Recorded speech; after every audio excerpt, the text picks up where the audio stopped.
আসসালামু আলাইকুম সবাইকে। প্রতিদিনের মতো বাচ্চা টিফিন বানানোর থেকে আজকের ভিডিওটি শুরু করতে যাচ্ছি। আশা করি আপনাদের ভালো লাগবে। সকালবেলা আমার সবচেয়ে বড় কাজটি হলো মেয়েকে খাওয়ানোর পর রেডি করিয়ে তার টিফিন বক্সটা রেডি করা। আর এখানে আমি পোলাও রান্না করেছি আর সেই সাথে চিকেন ফ্রাই। তো এগুলো আজকে খাবে আমার মেয়ে।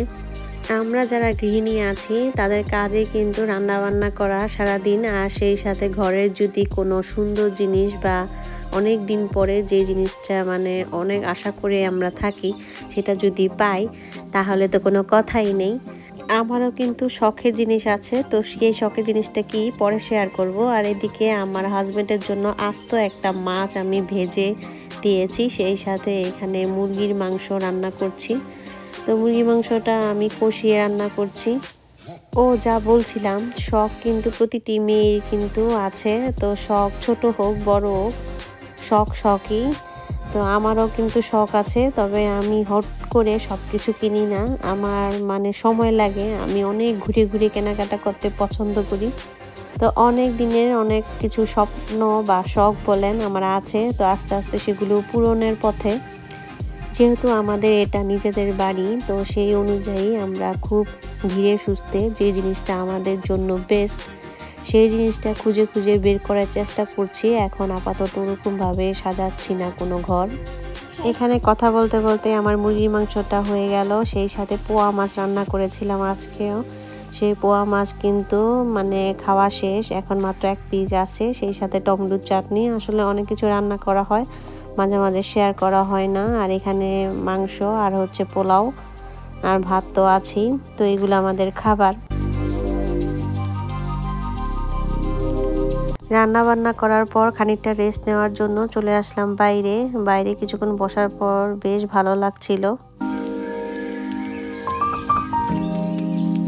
আর বাসায় এসে ওদের বাবা আবার বাজার নিয়ে আসলো, সেই বাজারগুলো এখন গুছাবো। এখানে কাঁচামরিচ, পোয়া মাছটা আমরা দুজনেই খুব পছন্দ করি। আর সব কিছু গুছিয়ে নিয়েছি।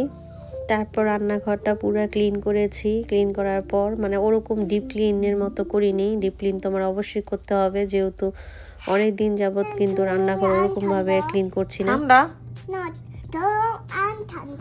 দয়ম এন্ড ঠান্ডা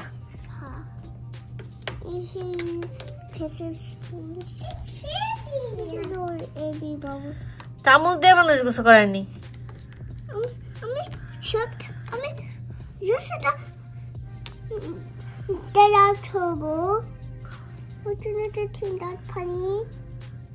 ক্লিন করতাছি, এটা একটা অ্যাক্সিডেন্ট।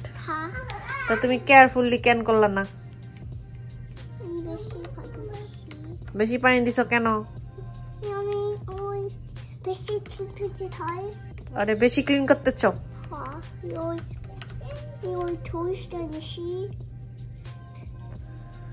তো এত গোসল করালে ঠান্ডা লাগবে।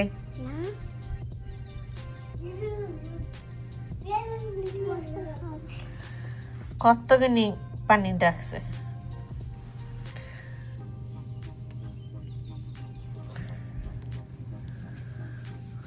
লোশন নিছো আবার তুমি?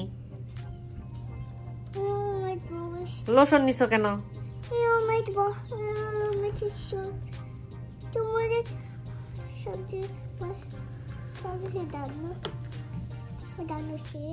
ডান হয়েছে।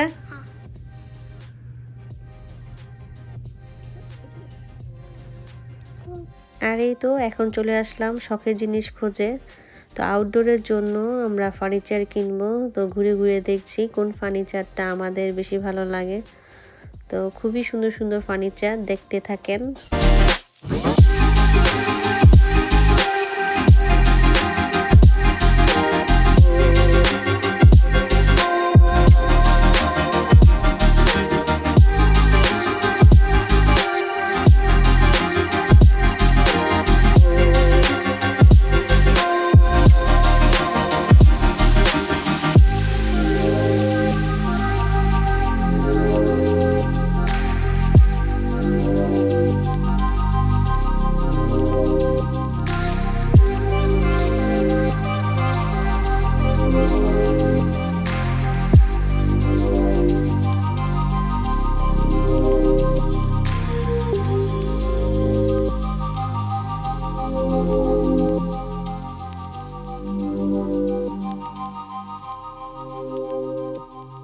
আউটডোরের জন্য প্রতিটি ফার্নিচারই কিন্তু খুবই সুন্দর, দেখতে বেশ ভালো লাগছে, দামটাও কিন্তু অনেক সুন্দর। তো জানি না ভাগ্যের কোন ফার্নিচারটা আমাদের কপালে আছে।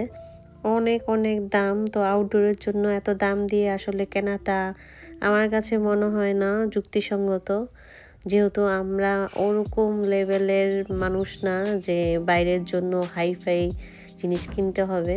আর যেদিকে যাই বাচ্চাদের খেলনা, তো খেলনাই রাখে ওরা, বাচ্চাদের যাতে জোর করে গলা কেটে বাবা মার কাছ থেকে নেয়। তো অতটুকু খেলনার দাম বাংলা টাকায় 2200 টাকা, মানে $18 করে খেলনা।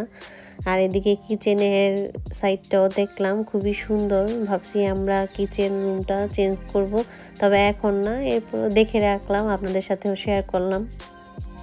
ঘর সাজাতে খুবই ভয় লাগে। দেখেন এই জিনিসটার দাম মাত্র $60।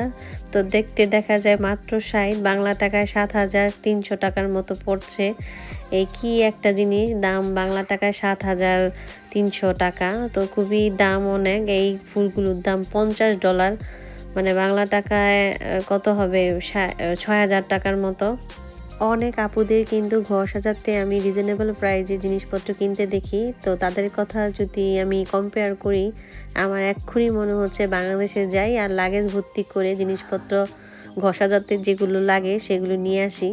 তো কি আর করার, এগুলো দেখলে আসলে খুবই মানে কষ্ট লাগে।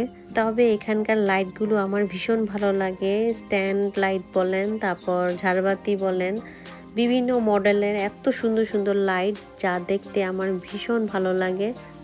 আমেরিকাতে আসার পর যখন আমি শপিং মলে যেতাম, আমি সবসময় কিন্তু লাইটের দিকে তাকাতাম আর ভাবতাম কোনটা সুন্দর, কোনটা আমি কিনতে পারি। তো তখন আর কিনিনি, যেহেতু নিজেদের বাড়ি না, এখন নিজেদের বাড়ি হয়েছে। এখন মনে হচ্ছে কোনটা আমার জন্য ভালো, আজকে কিনবো না কালকে কিনবো, কালকে যদি একটা নতুন কালেকশন আছে। তো এরকম করে করে আসলে কেনা হচ্ছে না। তবে এখানে বেশ কয়েকটা লাইটই আমার খুব পছন্দ হয়েছে। ঘর সাজানোর জন্য অনেক কিছুই আপনাদের সাথে শেয়ার করলাম। অনেকের মধ্যে কোশ্চেন থাকতে পারে আমি কোন জিনিসটা কিনেছি বা কিনবো। আসলে এটাই আসল কথা, স্বাদ আর সাধ্যের মধ্যে অনেক কিছু হয়ে ওঠে না আমাদের জীবনে। তো আমরাও কিন্তু আমাদের সাধ্যর মতো এখানে আর কিছু কিনতে পারলাম না।